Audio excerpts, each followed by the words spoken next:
ദൈവത്തിന്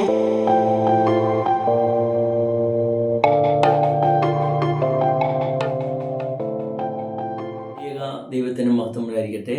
വീണ്ടും പ്രഭാതത്തിലേക്ക് അവർക്കും സ്വാഗതം. മത്തായിയുടെ സുവിശേഷം 6-ാം അധ്യായം അതിൻ്റെ 23-ാം വാക്യം. എന്നാൽ നിന്നിലുള്ള വെളിച്ചം ഇരുട്ടായാൽ ഇരുട്ട് എത്ര വലിയത്. നിന്നിലുള്ള വെളിച്ചം ഇരുട്ടായാൽ ഇരുട്ട് എത്ര വലിയത്. അതായത് നാമൊക്കെ ആയിരിക്കുന്ന ഈ ലോകത്തിൽ നമുക്കൊക്കെ ദൈവം നമുക്ക് ഓരോ നിയോഗങ്ങൾ, ഉത്തരവാദിത്തങ്ങൾ തന്നിട്ടുണ്ട്. ദൈവത്തിൽ നിന്ന് പ്രകാശങ്ങൾ ഉൾക്കൊണ്ട് ആ പ്രകാശം മറ്റുള്ളവരിലേക്ക് പരത്തുവാൻ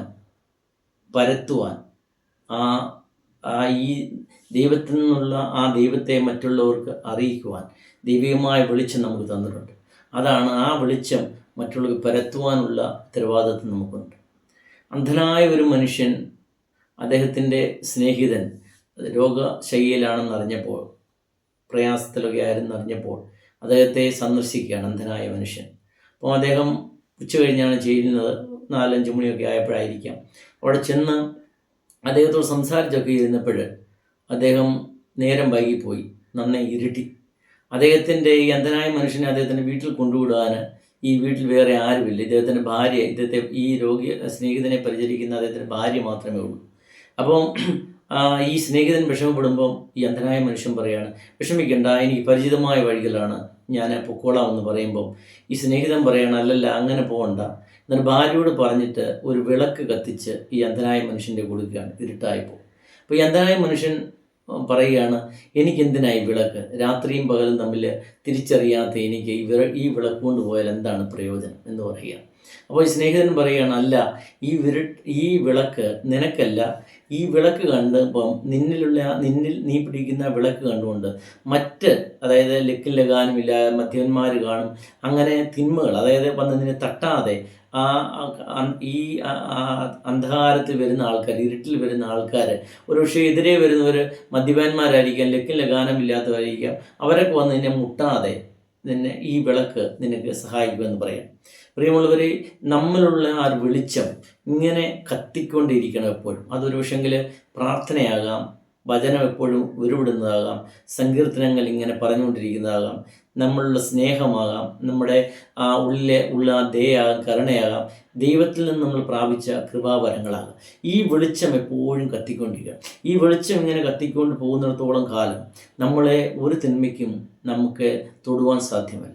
എന്നാൽ ഈ അന്ധനായ മനുഷ്യൻ അങ്ങോട്ട് പോകുമ്പോൾ ഈ വിളക്ക് അണഞ്ഞു പോകുന്ന ഒരു അനുഭവമുണ്ട്. ഈ രാത്രിയിൽ ഇദ്ദേഹം അണഞ്ഞു പോകുമ്പോൾ ആരൊക്കെയോ വന്ന് മുട്ടുന്നുണ്ട്. ഒരുപക്ഷെ അവർ ഈ തിന്മകളാകും, അതായത് മദ്യപിച്ച് വരുന്നവരായിരിക്കാം, ലക്കും ലഗാനമില്ലാതായിരിക്കാം, ഒരുപക്ഷെങ്കിൽ മാനസികമായ പ്രയാസത്തിൽ മാനസിക വിഭ്രാന്തി ഉള്ളവരായിരിക്കാം. അവരൊന്നും അറിയത്തില്ല. രാത്രിയിൽ ഇങ്ങനെ ആടി വിളിഞ്ഞിങ്ങനെ വരുമ്പോൾ ഇദ്ദേഹത്തെ തട്ടിയാണ് രണ്ടുപേരും വീഴുന്ന അനുഭവം ഉണ്ടാവുകയാണ്. അതുകൊണ്ട് നമ്മളൊക്കെ ആത്മീയ ജീവിതത്തിൽ നമുക്ക് ഒക്കെ ഒരു ധാരണ ഈ വിളക്ക് കത്തിക്കൊണ്ടിരിക്കുകയാണെന്നുള്ളതാണ്. ഇങ്ങനെ ഈ വിളക്ക് അണഞ്ഞു പോകുന്ന നാം തന്നെ അറിയുന്നില്ല. അറിയാതെ വരുമ്പോഴാണ് നമ്മൾ തന്നെത്താൻ എന്തോ ആണെന്നുള്ള ഒരു അഹങ്കാരം നമ്മെ ഭരിക്കുന്നത്. ഇപ്പോൾ ഈയിടയ്ക്ക് വൈറലായ ഒരു വീഡിയോ നമുക്ക് കാണാം. സ്വയം അപ്പോസ്തലൻ എന്ന് പ്രഖ്യാപിച്ചുകൊണ്ട് ഞാൻ ക്യാൻസർ സൗഖ്യമാക്കുന്നവനാണ്, ഞാൻ രോഗങ്ങളെ സൗഖ്യമാക്കുന്നവനാണ്, വീട് തരുന്നവനാണ്, കോടികൾ പോക്കറ്റ് ഇട്ട് തരുന്നവനാണെന്നൊക്കെ സ്വയം പ്രഖ്യാപിച്ചൊരു അപ്പോസ്തലൻ്റെ തന്നിലുള്ള വെളിച്ചം നഷ്ടപ്പെടുമ്പോൾ ഉണ്ടാകുന്ന തന്നെത്താൻ ഉയർത്തുന്ന ഒരു അനുഭവം എന്ന് പറയുന്നത് തന്നിലുള്ള വെളിച്ചം നഷ്ടപ്പെടുമ്പോഴാണ്. ആ വെളിച്ചം നഷ്ടപ്പെടുന്നത് ആ മനുഷ്യൻ അറിയുന്നില്ല. നമ്മുടെയൊക്കെ ജീവിതത്തിലും ഇങ്ങനെ വെളിച്ചം നഷ്ടപ്പെടുന്ന അനുഭവത്തിലാണ് നമ്മൾ തിന്മയിലേക്ക് മാറുന്നത്. നമ്മുടെ ഈ ലോകത്തിൻ്റെ പ്രലോഭനങ്ങൾ പോലെ നമ്മെ തട്ടുന്നത്, തിന്മകൾ നമ്മെ തട്ടുന്നത്, ലോകത്തിൻ്റെതായ പ്രയാസങ്ങളിലൊക്കെ നമ്മൾ അറിയാതെ ചാടുന്നത് നമ്മളുള്ള വെളിച്ചം നഷ്ടപ്പെടുമ്പോഴാണ്. ദൈവികമായ വെളിച്ചം അതുകൊണ്ട് എപ്പോഴും കെട്ടുപോകാതെ സൂക്ഷിക്കുവാൻ നമുക്ക് കഴിയണം. അപ്പം ജീവിതത്തിൽ ഈ നിന്നിലുള്ള വെളിച്ചം കെട്ടുപോയാൽ, ഇരുട്ടായാൽ, ആ ഇരുട്ട് എത്ര വലിയത്, അത് തിന്മയിലേക്കാണ് നമ്മൾ നയിക്കുന്നുള്ള ബോധ്യം നമ്മെ ഭരിക്കട്ടെ.